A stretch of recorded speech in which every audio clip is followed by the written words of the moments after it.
Salut les taureaux, bienvenue dans votre guidance générale pour le mois de décembre 2021. Voilà, j'espère que tout le monde va bien, les taureaux. Les guidances sortent un petit peu tard, voilà, je suis désolée, mais vous n'êtes même pas les derniers, loin de là. Donc, écoutez, voilà, c'est parti pour ce dernier mois de l'année, voilà, 2021. On va aller regarder quelles sont les énergies pour vous. J'ai tiré une carte du tarot de la transformation. J'ai pris une carte des murmures de guérison. Voilà, parce que je les adore, il me manquait un petit peu. Et puis aussi avec les anges gardiens. Allez les taureaux, pour cette fin d'année, qu'est-ce que décembre vous réserve? Alors, en énergie générale, j'ai tiré la 7 d'eau, les projections. Ok, une énergie des émotions ici. On verra tout à l'heure. Dans la vie physique et matérielle, j'ai tiré la 10 d'arc-en-ciel, nous sommes le monde. Très jolie carte. Dans la vie du mental, j'ai tiré le maître. Non mais je souris parce qu'il est tombé au moins 2 fois pendant que je battais le jeu. Donc on est dans le mental ici. Il voulait venir. Je me demande si vous ne l'avez pas déjà tiré d'ailleurs le mois dernier. Il est pas mal ressorti je crois le mois dernier. Au moins pour 2 signes je crois. Alors, dans la vie émotionnelle, nous avons l'épanouissement, la dame d'arc-en-ciel, très jolie carte. Dans la vie spirituelle, j'ai eu 2 cartes. Alors, il y en a une, je l'avais vue parce qu'elle s'était retournée, c'était celle-ci, la 4 d'arc-en-ciel, l'avarice, dans la vie spirituelle. Et à côté, la 9 de feu, l'épuisement. Bon. Allez, on va aller expliquer tout ça. Alors, on a pas d'arcane majeur à part le maître. Sinon, on a de l'eau, du feu, de l'arc-en-ciel. On n'a pas non plus d'énergie d'air. Ok. Je pense que c'est un mois quand même assez intéressant pour vous les taureaux. Un mois assez évolutif, assez dynamique. Alors, on y va. On a la 7 d'eau pour vous, les projections au milieu du tirage. Bon. Cette carte, si vous la connaissez, pour ceux qui me regardent un petit peu, vous savez qu'en général, ça parle quand même de petites tensions dans le couple, par exemple, pour ceux pour qui la guidance parlerait davantage d'une vie amoureuse, ou voilà, de petites tensions, de petits conflits entre nous-mêmes et quelqu'un dans notre entourage. Ça peut être un parent, ça peut être un collègue, ça peut être n'importe. Ça veut dire en fait, si vous voulez, qu'on est dans le jeu des projections et qu'on est agi par notre inconscient. Donc en fait c'est bien, c'est une carte des émotions, ça prend tout notre corps, tout notre être est soumis à notre inconscient. Et on rentre frontalement en conflit avec la personne qui est en face de nous. Et l'autre personne est elle-même en fait prise par son inconscient et en fait on se fait miroir. Donc on s'en rend pas forcément compte, mais on voit bien que ça passe pas. Comme on dit, le courant passe pas, chacun on est braqué sur nos positions. Vous voyez, c'est ce qui est représenté sur l'image. L'inconscient, il est en bleu et il est sur chaque personne et elles s'affrontent de manière frontale, en fait, en face à face.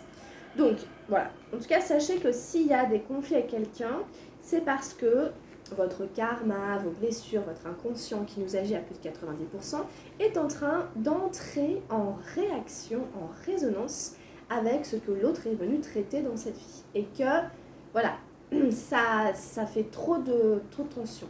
Donc là, il faut en revenir à une espèce de communication non violente, à parler de vos sentiments, de ce que vous ressentez, plutôt que de rejeter la balle toujours sur l'autre, parce que ça n'en finira pas, c'est un jeu de ping-pong, un jeu de miroir, donc on n'arrivera pas à en sortir. Bon voilà. Alors, dans la vie matérielle, physique, nous avons la numéro 10 d'arc-en-ciel, nous sommes le monde, donc ça c'est plutôt sympa. C'est l'idée quand même qu'on est en bout de cycle, en bout de chemin pour quelque chose et qu'il y a quelque chose qui est en train de se réaliser. On peut partir sur un nouveau projet. Donc par exemple, vous pouvez changer de travail, vous pouvez changer de lieu de vie, vous pouvez vous lancer dans un nouveau projet, à plusieurs. En général, ça parle par exemple de l'écologie, des associations écologiques. Ici, on prend soin de la terre, à plusieurs. Tous, on se tient la main de toutes les couleurs que nous sommes pour œuvrer pour un monde meilleur, pour la paix, etc. C'est un peu l'utopie. Mais par contre, c'est quand même bien concret. Tous, on peut faire partie d'associations, de communautés, pour un but, un projet, quelque chose qu'on partage tous. Des valeurs, des convictions et tout ça. Donc voilà, on est unis ici, nous sommes le monde. On est unis ici pour un monde meilleur de demain. Mais bon, symboliquement, c'est un projet que vous avez à cœur. Donc, ça peut être construire une famille, fonder un foyer, ça peut être démarrer une association, ça peut être tout ça. Hein. Donc, à voir, peut-être que c'est à ce sujet-là, qu'avec quelqu'un, vous vous sentez un petit peu en conflit, enfin, ça c'est une très bonne carte. Hein. Et puis comme c'est un numéro 10, comme je vous dis, ça annonce ensuite une nouvelle étape. Il y a beaucoup de joie et beaucoup de gaieté dans cette carte. On est heureux de ce qu'on fait, de ce projet dans lequel on s'investit. Ça nous met en joie, ça nous porte. Ça porte nos idéaux, ça nous porte nous et puis d'autres personnes. Ça va plus loin, ça nous dépasse. Donc c'est bien. Une super bonne carte, moi je trouve. Alors dans la vie mentale, on a le maître. Donc c'est très intéressant. Le maître, c'est l'arcane majeur, on va dire, de votre tirage. Ça symbolise autre chose, ça symbolise un maître spirituel. Donc que ce soit vous, que ce soit votre guidance intérieure, que ce soit quelqu'un que vous connaissez, que ce soit un personnage religieux, que ce soit n'importe qui, en tout cas c'est une guidance, c'est une grande sagesse. Alors dans la vie du mental, ça veut dire que on vous invite à écouter votre maître intérieur, votre spiritualité. On vous invite à prendre des décisions par la voie du spirituel qui va passer par votre mental, vous voyez, de ne pas faire des choix en fait juste avec le mental, mais d'aller vous inspirer de votre maître intérieur, de votre maître. Donc que ce soit quelqu'un qui existe en chair et en os, ou que ce soit votre maître intérieur, votre sagesse, votre intuition, votre sixième sens. C'est vraiment, moi je trouve que c'est une super belle carte dans le mental, parce que du coup on est inspiré, voilà. On prend des décisions parce qu'on est inspiré par des valeurs hautes qui sont d'ordre spirituel. Donc pour moi, quand elle est dans le mental, dans le physique et tout, ça vient s'incarner dans la matière. Hein, les idéaux de spirituel et tout, qui nous aident à construire un monde meilleur, viennent s'inscrire lettre par lettre au niveau de l'alphabet pour qu'ensuite nous-mêmes on l'écrive sur le papier. Donc c'est bien, on est inspiré ici dans son mental par son être intérieur, sa sagesse intérieure, divine si vous voulez, représentée par la pleine lune, hein, qui représente l'inconscient, qui représente aussi l'inspiration, l'intuition, cette grande barbe blanche de ce maître ici qui représente la sagesse, le savoir, l'expérience vécue de l'âme, etc., qui s'incarne. Ça vient aussi nous mettre en garde contre les faux gourous, les faux prophètes, ceux qui se disent savants, etc., puis qu'en fait sont des tricheurs. Vous saurez replacer ce personnage là où il doit s'inscrire. En tout cas, c'est quand même notre maître intérieur, celui qui sait notre profonde sagesse. Donc faites appel à lui si vous devez prendre des décisions avec votre mental. Ensuite, dans la vie émotionnelle, on a l'épanouissement. Nous avons quand même des super belles cartes. Encore une carte arc-en-ciel, on avait le 10, maintenant c'est la dame. L'épanouissement, ça dit que ici on a quelqu'un qui est épanoui, quelqu'un qui se sent bien, à l'aise dans son corps, qui connaît sa valeur, quelqu'un qui a un certain charme, c'est Vénus. Que vous soyez un homme ou une femme, ce sont vos énergies. Au niveau émotionnel, c'est comme si vous transpiriez l'amour, comme si vous incarniez Vénus ou Apollon, pourquoi pas. Enfin, ce côté charmant, ce côté, oh là là, cette personne est magnifique, parce que voilà, vous dégagez quelque chose, une espèce de pouvoir, de séduction, parce que voilà, vous êtes bien dans votre corps, dans votre peau, dans votre tête, et ça se voit et ça se ressent. Quelqu'un d'épanoui, quelqu'un qui est plutôt bien dans sa vie. Donc du coup, à mon avis, c'est vous. C'est vous, ou alors c'est la personne que vous aimez, ou c'est votre énergie, que vous soyez un homme ou une femme. Voilà, c'est autour de vous, ou alors c'est à l'intérieur de vous, un peu comme le maître tout à l'heure. Parce qu'il faut voir, peut-être ça parle aussi d'une vie sentimentale, hein, donc comme je dis c'est général, mais vous le replacerez là où ça vous parle. En tout cas, si c'est une vie sentimentale, je pense que ça peut être vous. Vous attirez, vous êtes un peu Vénus ici, vous attirez. En plus, entre parenthèses, Vénus en ce moment, elle est dans les signes de terre, Capricorne, Taureau, Vierge, et donc du coup, peut-être qu'en effet, voilà, hein, ça se ressent beaucoup pour vous, là, en décembre, les taureaux. Donc, magnifique carte, voilà. Je suis épanouie. Bon, dans la vie émotionnelle, voilà, je suis à l'aise avec mes émotions, tout simplement. Je les accepte, je peux en jouer, je suis voilà, quelqu'un de plaisant du coup, quelqu'un de bien dans son corps et tout. Donc très belle carte. Voilà. Ça parle d'amour aussi. Alors dans la vie spirituelle, qu'est-ce qui se passe? Là, apparemment, vous êtes ramené à quelque chose de très terre à terre, avec l'avarice, la 4 d'arc-en-ciel, encore une carte d'arc-en-ciel.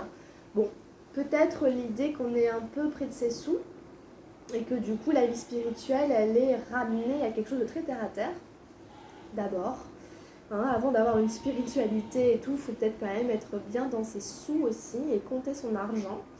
Ou alors, peut-être on est un peu trop près de ses sous, et du coup, vous voyez, quand on est trop collé à la matière, ben on ne peut pas non plus développer notre spiritualité. Peut-être qu'on vous dit ça aussi. Peut-être il faudrait être un peu moins attaché à l'argent pour pouvoir vous élever spirituellement.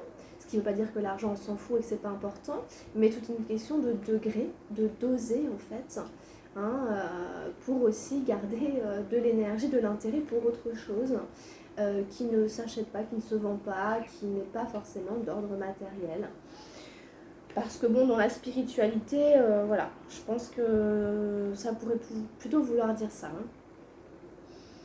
Après, de manière allégorique et métaphorique, c'est aussi l'idée que nos richesses intérieures, on ne les partage pas trop, parce qu'on a peur de se les faire voler. On a aussi un personnage qui a peur de se faire voler, en fait, ce qu'il a de cher. Donc oui, c'est représenté par l'argent, l'or, etc. Mais aussi, c'est des valeurs, c'est, vous voyez, de la gentillesse, etc. Bon, il y a quelque chose quand même hein, au niveau de voilà, ce qui élève au niveau spirituel et ce qui accroche trop à la matière. À un moment, faut que ça s'ouvre quelque part, sinon ça peut pas, voilà, c'est pas le faire. Donc vous verrez, il y a l'épuisement à côté, donc vous voyez, c'est plutôt quand même des énergies qui montrent que le plafond, il bouge pas, on a du mal à dépasser un certain plafond ici. Voilà, parce qu'en fait ici c'est l'épuisement, c'est la fatigue, c'est plutôt une espèce de fatigue physique, une espèce de fatigue un peu chronique, hein, qui dit qu'en fait on s'est fatigué, on s'est épuisé, mais plutôt au niveau matériel, physique, ici c'est carrément du feu, au niveau de l'action et tout, on en a trop fait. Donc j'ai plutôt l'impression que là au niveau spirituel, vous avez plutôt besoin de vous recharger, de recharger vos batteries. Pour ensuite éventuellement continuer votre progrès spirituel. Il y a des choses qui ramènent vraiment au matériel, très concret, et aussi au corps qui est fatigué. Donc la spiritualité, elle est quand même présente dans votre tirage, mais dans le mental, avec le maître. Donc vous n'êtes pas dépourvu de spiritualité, elle est très incarnée dans le monde de l'esprit quelque part. Mais voilà, au niveau de spirituel, on vous ramène à du physique, à des questions d'argent et à une espèce d'épuisement physique. Il faudrait peut-être bien manger, bien dormir, prendre de la vitamine et tout pour vous rebooster votre spiritualité. Bon voilà moi ce que j'aurais envie de dire avec ces cartes-là, les amis taureaux. Alors on va les regarder au niveau des énergies de transformation, ce qu'on a tiré pour vous. J'ai tiré l'ego, la numéro 20. J'aime bien cette carte. Je la trouve sympa, intéressante. En fait, on voit un personnage qui est en train d'en faire traverser un autre sur son dos. Le personnage qui porte l'autre, c'est un moine, et sont deux moines. Il y en a un qui traverse tout seul, vous voyez, c'est ceux qui sont chauves. Voilà, il y a deux moines. Il y en a un qui traverse tout seul, et il y en a un qui fait traverser quelqu'un sur son dos. Et vous allez voir un peu le dialogue qu'ils entretiennent tous les deux, c'est très intéressant, ça nous parle de notre ego. Alors, la femme et la traversée de la rivière. L'ego est un phénomène social, c'est la société, ce n'est pas vous. Il vous donne une fonction et une place dans la hiérarchie de la société. Si cela vous satisfait, vous passerez à côté de toutes les possibilités de trouver votre véritable identité. Avez-vous bien observé que toutes sortes de souffrances surgissent au travers de l'ego ? Il ne peut pas vous rendre heureux, il ne peut que vous faire souffrir. L'ego, c'est l'enfer. Chaque fois que vous souffrez, essayez simplement d'observer, d'analyser, et vous verrez que c'est l'ego qui, quelque part, en est la cause. En fait, on associe ici notre ego avec notre reflet social. Alors, ça peut peut-être envoyer à l'avarice, par exemple, dans la vie spirituelle. C'est peut-être là qu'il y a une espèce de blocage, entre guillemets, ou quelque chose qui doit être compris et s'ouvrir. Notre fonction, de notre hiérarchie dans la société, avec lequel ou laquelle, cette fonction, notre identité se fond et se confond de manière très incarnée du coup. Et en même temps, on nous dit que ça n'est pas forcément nous au niveau de notre âme, de notre essence, et qu'en fait, si jamais on souffre, ça va être ramené à cet ego-là, à cette fonction-là. Mais que si on enlève ça, il n'y a plus forcément de souffrance. Donc ça invite à aller voir un petit peu plus loin, à s'en dégager en fait, et à rechercher aussi notre essence, notre identité, à travers autre chose. Bon, lui dit carrément que l'ego c'est l'enfer, après il y a plein de gens qui diront l'ego c'est nécessaire, etc. Bon, peu importe, mais c'est ça là où vous voulez. En tout cas, le message ici c'est toutes les souffrances surgissent au travers de l'ego. Voilà, grosso modo. Donc vous verrez en quoi ça peut vous servir. Alors je vais pas vous lire tout parce que je parle pas de... Mais en effet, il fait traverser quelqu'un, etc. Enfin. Si je vous lis la fin quand même parce que c'est pas mal. Alors qu'arrive-t-il à ce vieux moine? La jeune fille était belle, il a raté sa chance, il est en colère, il est jaloux, il déborde de sexualité, ça parle de ça aussi. Il est perturbé, le plus jeune est complètement transparent. Oui, parce qu'en fait le moine qui n'a pas pris la jeune fille fait la morale à l'autre en disant mais c'est une femme, t'as pas à la porter, machin truc et tout. Et l'autre tu dis bah écoute moi je rends service, voilà quoi. Et donc là c'est la petite conclusion. Voilà, il y en a un qui est complètement transparent au niveau du moine, il y en a un qui est un peu frustré. Alors il a fait traverser la jeune fille et l'a laissée sur l'autre rive et c'est tout, c'est terminé. Voilà, simplement il a rendu service. Ne vous bagarrez pas contre l'avidité, l'ego, la colère, la jalousie, la haine. Vous ne les anéantirez pas. Vous ne pouvez pas les écraser ni les combattre. Tout ce que vous pouvez faire, c'est simplement d'en prendre conscience. Et à l'instant où vous en prenez conscience, ils ne sont plus là.